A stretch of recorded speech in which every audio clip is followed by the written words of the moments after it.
हरे जय जय राम कृष्ण हरे जय जय राम कृष्ण हरे जय जय राम कृष्ण हरे जय जय राम कृष्ण हरे जय जय राम कृष्ण हरे जय जय राम कृष्ण हरे जय जय राम कृष्ण हरे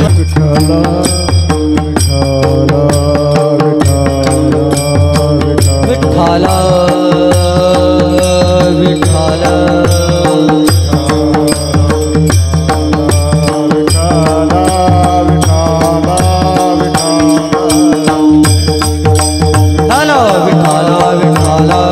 तुकाराम महाराज सद्गुरु जोग महाराज पवन सुत हनुमान सियावर रामचंद्र भगवान हर हर महादेव गणपति बाप्पा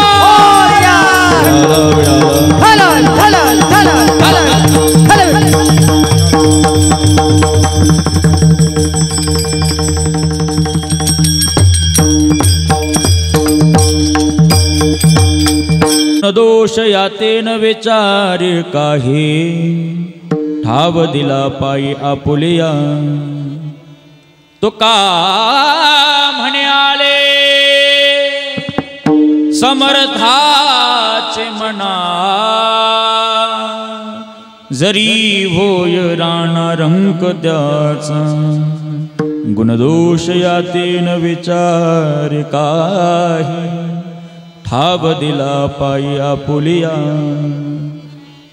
अजंग रखमिने प्राण संजीवनं तं परं धाम कैवल्यमेकं तुर्यं प्रसन्नं प्रपन्नार देह देहं परब्रह्मलिंगं भजे पांडुरंगं पांडुरंगा करो प्रथम नमोन दुसरे चरण संतांचिया त्यांच्या कृपादाने कथेचा विस्तारू बाबाचे सद्गुरुदास तुका समचरण सरोजम सांद्र नीलांबुदाभं जगन नहत पाणी मंडनं मंडनाना तरुण तुलसी माला कंधरं कंदनेत्रं सदैव धवलहासं विठ्ठलं चिन्तयामि अलंकापुरीरम्य सिंहासनस्थं पदाम्बोज तेजस्प्रदेशं विजिन्द्राजिदेव हि सदा स्तूयमानं समाधिस्थमूर्तिं भजे ज्ञानदेवम् ओम नमो ज्ञानेश्वरा करुणाकराया दयाळा तुमचा अनुग्रह लाधलो पावन झालो चराचरी ऐसे नमन करुणी सकळा हरी कथा बोले बोबडिया बोला अज्ञान म्हणून आपुलिया बाळा चालवे सकळा नामा म्हणे आता बंधुरंग भूमिका कीर्तने उभी होते लोका टाळ मृदुंग श्रोते देखा तया माझे नमन दंडवत सेवेला की सेवक झालो तुमचा लागलो निज चरणा अहो स्वामी तुक या देवा यावरी न करावा भे देवराया दंडवत तुझे पाया मस्तक हे पायावर या वारकरी संतांचा संताने सरता केलो तैशा परी चंदनाने बोरी व्यापिल्या गुणदोष या तीन विचार्य काही ठाव दिला पाया पुलिया प्रस्तुत प्राप्त प्रसंगी प्राप्त स्थळी प्राप्त रूपे सेवे करता निवडलेला अभंग जगमान्य जगविख्यात संत सम्राट महाराष्ट्रातील सुप्रसिद्ध साधू वैराग्याची मूर्ती ज्ञानेश्वरी श्रीमंत श्री जगद्गुरु तुकोबारा यांचा घेतलेला 3 चरणांचा अभंग ऐका. आज संबंध भारतभर जगभरामध्ये ज्या 33 कोटी देवतांमध्ये आद्य दैवत गणरायांचा या चरणी ही सेवा खरं तर गावाचं नाव माझं 1 तास आहे, कीर्तन किती तास करू तेवढं सांगा. अगदी गोड ज्या निमित्ताने अभंग घेतलेला आहे, ज्या निमित्ताने ही सेवा आहे, खरोखर धन्य आहे. जे आद्य दैवत आहे गणराय खऱ्या अर्थाने आईवडिलांना पहिल्यांदा प्रथमतः त्या ठिकाणी प्राधान्य देतात. सृष्टीमध्ये फिरून आल्यानंतर कोण श्रेष्ठ होईल. कार्तिक फिरायला गेलेत पण मायबापामध्ये सृष्टी बघण्याचा प्रयत्न गणरायांनी केला. आज त्याही निमित्ताने कैलासवासी गंगा भागीरथी भटाबाई भिक्का सोनवणे यांच्या प्रथम पुण्यस्मरणानिमित्ताने माझा वाटेल आयोजक स्वराज्य ग्रुप साक्री रोड धुळे. आनंद आहे, कौतुक आहे या तरुणांचा. श्री रविकांत भिका सोनवणे, श्री कमलेश भिका सोनवणे माझा अट्टहास करावा. खरं तर ही भारतीय परंपरा आहे ज्यामध्ये जिवंतपणे आपण आईवडिलांना जेव खाऊ घालतो आणि आईवडील वरती गेल्यानंतरसुद्धा आपण आईवडिलांना जेव खाऊ घालतो. ही भारतीय परंपरा आहे. त्या भारतीय परंपरेला अनुसरून आज त्यांनी मनामध्ये एक अट्टहास केला की आपण कीर्तन ठेवावं. तसेच आपल्या स्वराज्य ग्रुप मित्रमंडळ आहे, त्यांनी आधी 3 वर्ष कार्यक्रम केलेत कीर्तनाचे आणि याही वर्षी माझी कीर्तनाची सेवा आहे. फार आनंद गोड वाटलं महाराज. तमेव माता पिता तमेव बहुसंख्येने या ठिकाणी मंडळी उपस्थित झालेली आहे. आणि खरं तर माझ्या ह्या कीर्तनामध्ये ज्यांची गोड अशी साथ लाभत आहे, आपल्या काना देशातला वैभव, उत्तर महाराष्ट्रातील वैभव, आपल्या या कॉलनीतलं वैभव, श्री हरिभक्तपरायण ज्यांची मृदंगावर थाप पडावी, कीर्तनामध्ये रंग भरावा, इतकं गोड आदर्श व्यक्तिमहत्व आमचे ज्येष्ठ गुरुबंधू दुर्गेश महाराज महिंदडीकर उपस्थित असतील. त्यामध्ये ज्यांना या काना देशामध्ये आपल्या धुळे जिल्ह्यामध्ये गाण कोकिडा संबोधलं जातं असं गोड आदर्श व्यक्तिमत्व, संप्रदायातला हिरा श्री हरिभक्तपरायण राजेंद्र महाराज धुळेकर असतील, आमचे राजू काका असतील, श्री हरिभक्तपरायण पेटीला ज्यांची मला गोड साथ असते. मलाही आनंद वाटतो, ते पेटी वाजवतात पण त्यांनाही तेवढाच आनंद वाटतो माझं कीर्तनामध्ये, बरं का. अगदी गोड व्यक्तिमत्व श्री हरिभक्तपरायण नारायण महाराज धुळेकर असतील. अगदी माझ्या मागील टाळकरी मंडळी आहेत. गोड ज्यांचं गाणं आहे, गोड ज्यांचा स्वभाव आहे, श्री हरिभक्तपरायण कांतीलाल महाराज जुने धुळेकर असतील. माझ्यासोबत आलेले आमचे हरिभक्तपरायण महेश महाराज कलमाडीकर असतील. आणि ऐका, आजचा कार्यक्रम भविष्य काळामध्ये आपल्याला यूट्यूब उघडताच बघायला मिळेल. इतकं सुंदर साऊंड सिस्टीम आहे. संपूर्ण महाराष्ट्रामध्ये नावाजलेली साऊंड सिस्टीम आपल्या या स्वराज्य मित्रमंडळांनी आणलेला आहे. फार यांचं कौतुक करावं तेवढं थोडं आहे. आमचा माऊली साऊंड, आमचे नंदूदादांचा सांजुरीकर, फार गोड आणि उत्तम. तदनंतर यूट्यूब चॅनलची ज्यांची सेवा आहे ज्ञान मंदिरा, आमचे दिनेश भाऊ, श्री हरिभक्तपरायण परी फोटो स्टुडिओ मोराने, आमचे आबाश्री या ठिकाणी उपस्थित झालेले आहेत. फार गोड वारवर्ण मंडळी आलेली आहे. इकडे आपल्याच कॉलनीतील मंडळी असतील, पंचक्रोशीतील मंडळी असतील, तसेच माझ्यावर नितांत प्रेम करणारे आमचे पितृतुल्य असतील श्री हरिभक्तपरायण आमचे केशवबापू असतील. फार आनंद आणि गोडवा आहे. ऐका मायबाप, ज्यांना गुडघ्याचा त्रास आहे त्यांना बसायला सुद्धा व्यवस्था आहे. फार आनंद आहे. ऐका, घेतलेला अभंग 3 चरणांचा. या अभंगामध्ये तुकोबाराय म्हणतात, संताने सरता केलो तैशा परे, चंदनाने बोरी व्यापेल्या. भारतीय संस्कृतीतला आज कार्यक्रम आहे. गणरायांच्या निमित्ताने हे, अगदी महोत्सवानिमित्ताने हे कीर्तन आहे. आणि दुसरी गोष्ट, आईच्या स्मरणार्थ कीर्तन आहे. या जगातील दैवत म्हणजे गणराय आद्य दैवत आहे. आई वडिलांना त्या ठिकाणी श्रेष्ठ पूजन करतात. संप्रदाय ही म्हणतो चला पंढरपुराला जाऊयात, पण का? भक्त पुंडलिकासाठी उभा राहिला विठेवरे, धनी मला हे दाखवाना विठुरायाची पंढरी. तो भक्त पुंडलिक होता पापी आणि दृष्ट, आई बापाची केली सेवा, सारे पाप झाले नष्ट. भक्ती पाहून भक्ताला आला भेटाया श्रीहरी, धनी मला हे दाखवाना विठुरायाची पंढरी. का जायचं पंढरपुराला? एकेकाळी पुंडलिकाने आईवडिलांच्या गळ्यामध्ये दोर टाकला आणि बायको खांद्यावर मिरवली.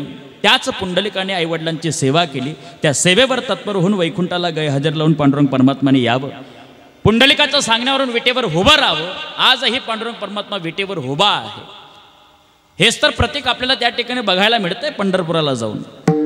पण घरी बसल्या बसल्या सासू सासऱ्यांची सेवा केली, आई वडिलांची सेवा केली, तर पंढरपूरचा पांडुरंग आपल्या घरी आल्याशिवाय राहणार नाही. म्हणून ऐका, या जगातील सर्वाधिक श्रेष्ठ असेल तर आईमध्ये रुक्मिणी बघण्याचा प्रयत्न करा, बापामध्ये पांडुरंग बघण्याचा प्रयत्न करा. आपला संसार, आपला परमार्थ सफळ झाल्याशिवाय राहणार नाही. साधू संत मंडळींनी घरादाराचा त्याग केला. संसाराचा नावे घालून या शून्य, वाढता हा पुण्य धर्म केला. तुम्ही आपण आयुष्यभर घरादाराचा त्याग करू नका, पण 10 दिवस गणपती महोत्सव असेल, सप्ताह असेल, काही धार्मिक कार्यक्रम असेल, त्यामध्ये सहभाग घ्या. अगदी धार्मिक क्षेत्रामध्ये जाऊन तेवढंच पुण्य सामुग्री कमवण्याचा प्रयत्न करा.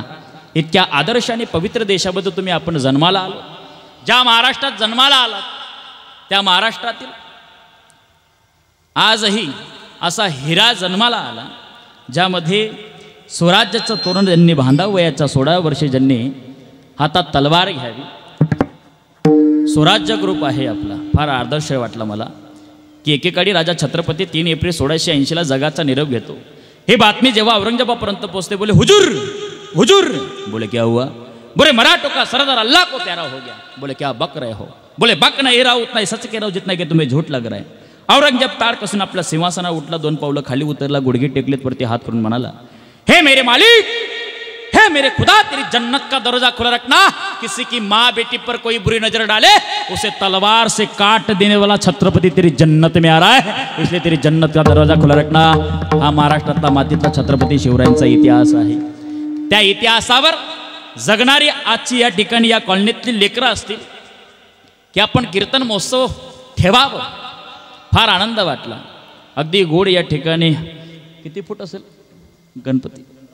15 फुटाची मूर्ती या ठिकाणी. फार आनंद आणि कौतुक आहे. ऐका, एकतर या देशातल्या जवानांनी एकतर या देशभक्तीसाठी मरावं, एक तर हरिभक्तीसाठी मरावं. अरे क्यों मरते हो बेवफा सनम के लिए, 2 गज जमीन भी नहीं मिलेगी तुम्हारे कंफर्ट के लिए. अरे मरना हो तो इस देश के लिए मरो मेरे यारो, एक दिन हसीना भी दुपट्टा फाड़ देगी तुम्हारे कफन के लिए, तुम्हारे कफन. नाही का? आदर्श जीवन जगण्याचा प्रयत्न करा. तेवढंही नाही होत तरी घरी बसल्या बसल्या आई वडिलांची सेवा करा. अनादी कालापासून संप्रदायातील संत मंडळी म्हणताय, 12व्या शतकामध्ये नामदेवराय म्हणतायत, 1 पसा बिल्व, 1 पसा पाणी. पण आता कुठेतरी आपल्याला जाग आली, 1 लोटा जल और समस्या का हल. जी महादेवाची मंदिरं गावोगाव सुकाड पडली होती, तिथं झाडू मारायला कोण नव्हतं. आज तिथं एवढी गर्दी झाली, सुरत सारख्या शहरामध्ये एवढी गर्दी झाली महिलांची, तो तांब्या टाकाटाक डोका मावी गे, इतकी फार वाईट परिस्थिती आहे. अहो खरं सांगा, 1 लोटा जल आणि समस्याचं दुःखाचं हल जर आपल्याला देवापुढे मागायचं असेल तर आपण परमार्थ किती नियतीने करत आहोत आपल्या अंतकरणामध्ये डोकावून बघा. मला वाटतं ज्या घरामध्ये सासू सासऱ्यांचा आदर नाही, आई वडिलांची सेवा नाही, अशा स्त्रियांनी किंवा अशा पुरुषांनी 1 लोटाभरने संपूर्ण ड्रमभर जरी महादेवाला पाणी टाकलं तरी आपली कर्म आपल्याला चुकणार नाही. केले कर्म झाले त्याची भोग आले, उपजले मेले ऐसे किती. जीवनाचा वाटेवर जन्म आणि मृत्यू अटळ आहे, पण जन्म आणि मृत्यूचा मधला जो कालखंड आहे यामध्ये आपल्याला कीर्ती साठवायची आणि उरवायची आहे. आई, तुम्ही घरामध्ये स्वयंपाक तयार केलेला आहे. महिला मंडळ, तुम्हाला प्रश्न आहे, घरामध्ये स्वयंपाक तयार केला, स्वयंपाक, मग तो स्वयंपाक उरला पाहिजे का सरला पाहिजे? काय उत्तर तुमचं? स्वयंपाक उरला पाहिजे. सकाळी उठून तो ढोरांपुढे. अहो बरोबर आहे तुमचं प्रश्नाचं उत्तर. ऐका, स्वयंपाक उरला पाहिजे, पण केवढा? कोणीतरी अतिथी देव हवा आला, तो जर उपवासी असेल 2 घास खाईल, तो तृप्त होईल एवढा स्वयंपाक उरला पाहिजे, जास्त नको. तसं मानवी देह उरला पाहिजे का सरला पाहिजे? उरला पाहिजे. कसा उरला पाहिजे? तो का म्हणे का मरणेची सरी, उत्तमची उरे कीर्ती मागे. उत्तम कीर्तीने हा देह उरला पाहिजे. म्हणून ऐका, या स्वराज्यातील या ग्रुपमधील जेवढी तरुण मंडळी आहेत, जेवढी सहभाग घेणारी मंडळी आहेत, यांची कीर्ती एक दिवस निश्चित उरणार आहे. म्हणून ऐका, आमचं आईचं सौभाग्य आहे, अशी लेकरं प्राप्त झालीत. अशी लेकरांना ज्यांनी संस्कार दिलात की आई गेल्यानंतर सुद्धा त्यांचं आठवणीनिमित्ताने कीर्तन त्यांनी ठेवावं. खरं तर या जगातले माय आदर्श माय आहे. आई, कधीतरी वाटलं होतं तुला या समुद्राची उपमा देऊन टाकावी. समुद्र एवढा विशाल आहे, पण माय, समुद्र तुझ्यापेक्षा खुजा आहे, फिका आहे. त्याचं कारण आहे, समुद्र जरी विशाल असला, त्यामध्ये अनेक गोडधोड नद्या नाल्यांचं पाणी जातं, तरी सुद्धा विशाल असणारा समुद्र आम्हाला खारट पाणी देतं आणि तू आम्हाला अमृताची दूध धार पाजते माय. म्हणून त्या समुद्रापेक्षा तू श्रेष्ठ आहे. एक फिल्मी गाण्यातलं शब्द आहेत, काय गोड आहेत महाराज.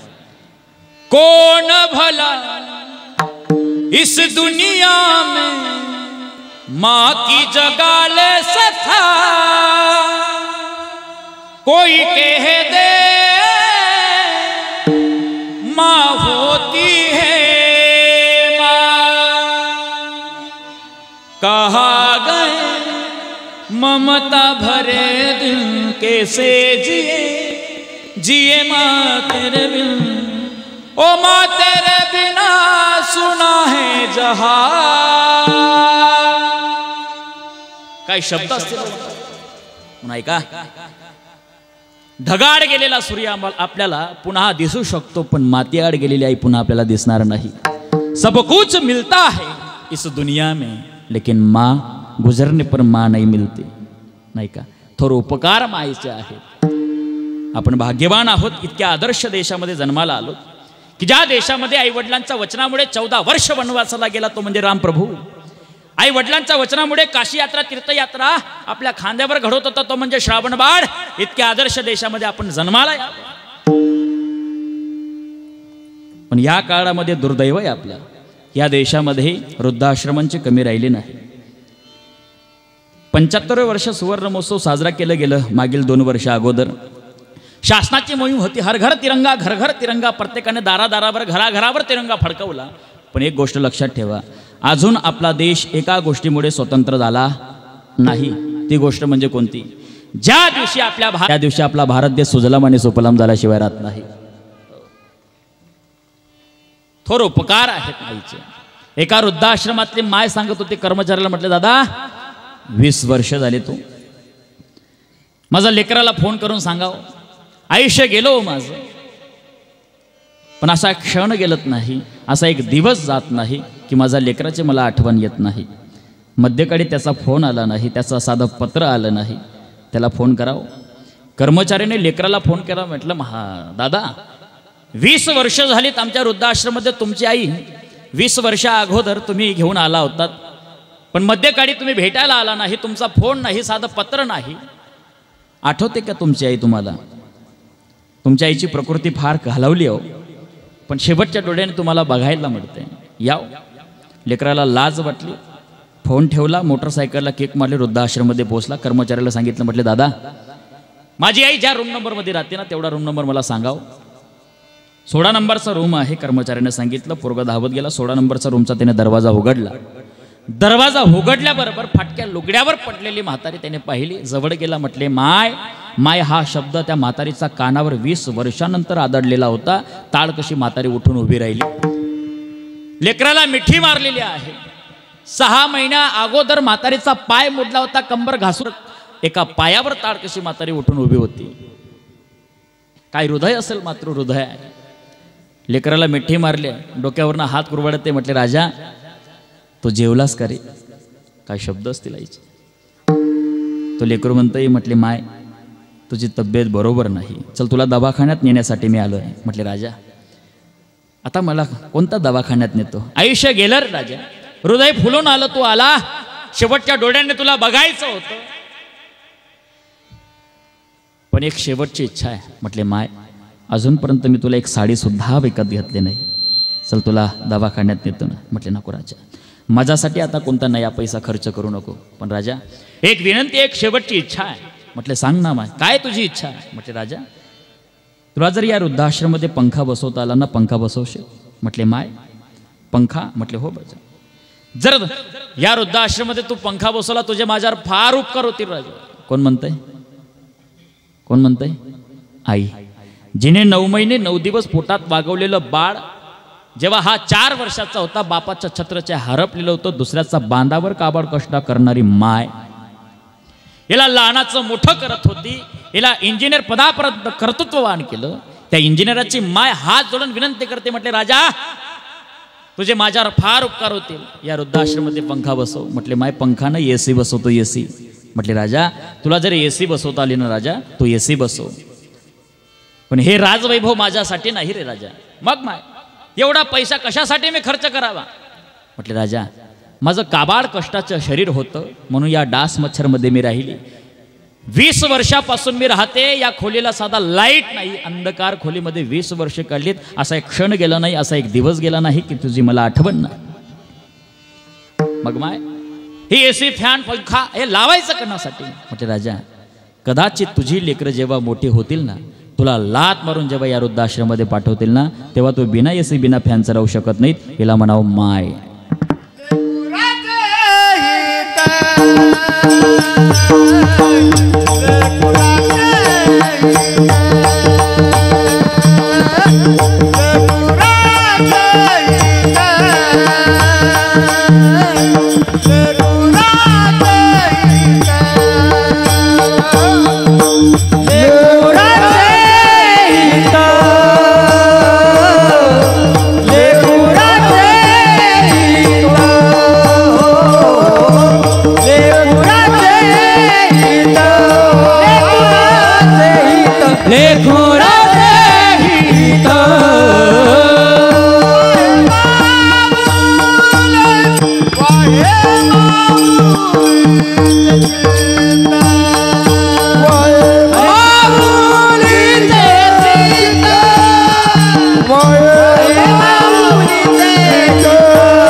कुराचे हित वाहे माऊलीचे चित्त, ऐसे कडवड्याची जाती.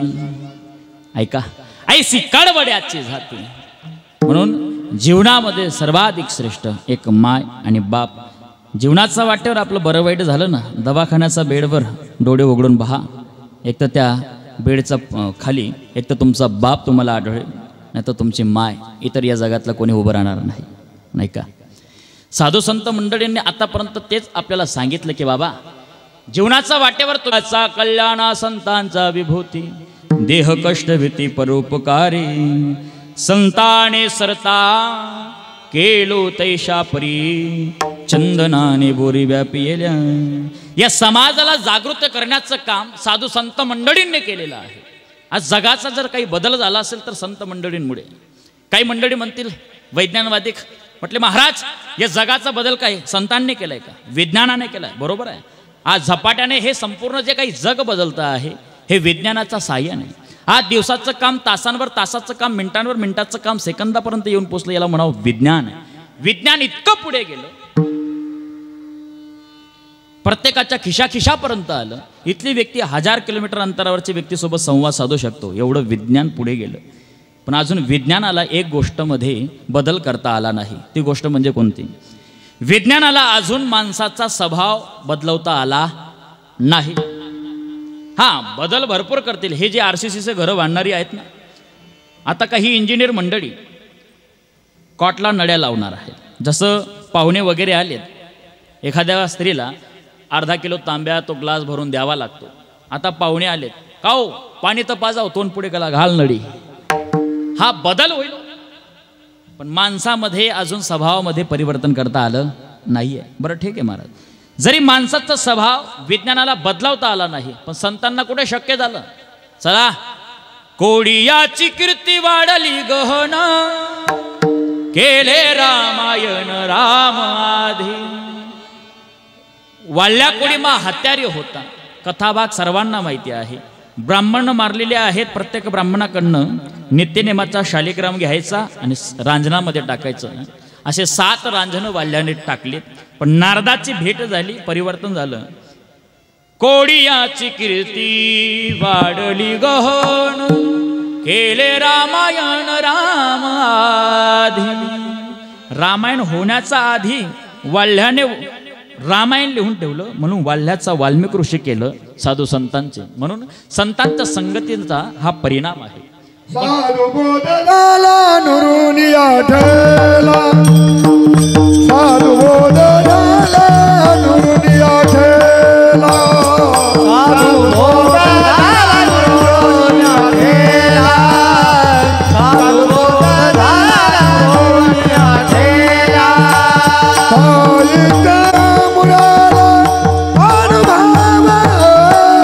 हरि मुखे मना, हरि मुखे मना, हरि मुखे मना, हरि मुखे मना.